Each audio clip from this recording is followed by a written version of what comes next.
It's mad that, you know, how much you could get paid for this. And it does open up this sort of world where you can do things that you wouldn't have necessarily been able to do. That you do meet some amazing people. I've travelled to places that to Japan. I wouldn't ever thought I would have gone to Japan before.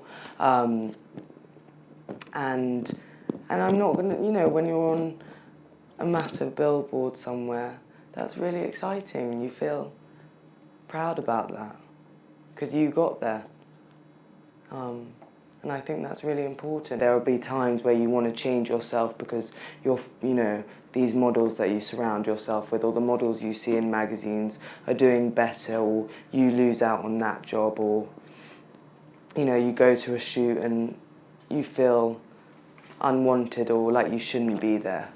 All these different things. So I think what I found is that, you've got to be really strong in yourself and confident and sure about who you are and who you want to be, because I think it's not necessarily getting to the top, but I think that's also wonderful and you want to be the best, but how do you define success anyway? So being chosen to be in the editorials and campaigns, you have got a responsibility to obviously make it look good, but I also have my responsibility is to make sure that I'm a nice person to be around, that I'm polite, that I introduce myself to every single person there. I don't want to come across as standoffish kind of way, because that's not me at all. With the kind of birth of Instagram, that a lot of you have to have a certain amount of followers to get certain jobs. I'm just finding that I have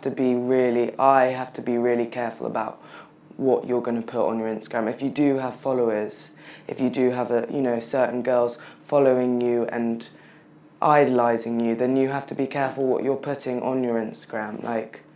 You have to be careful about the message that you're sending to these girls, boys. I mean, I feel really passionate about teaching young girls.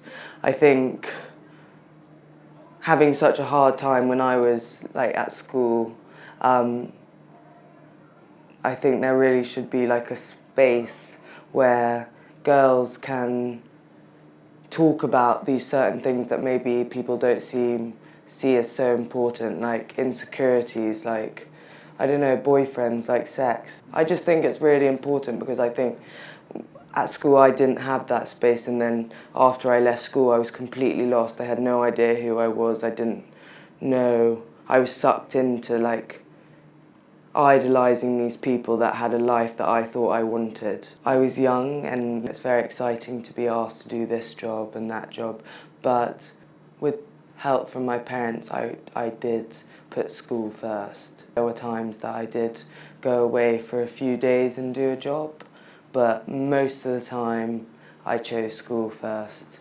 And I'm really happy that I did that actually. But it was difficult because it's exciting. Someone wants to take your picture and then you've got your school not wanting you to go. What do? Should I drop out of school? Should I not go to university? Should I give myself to this kind of, modelling? But I didn't, and I'm really happy that I didn't, to be honest.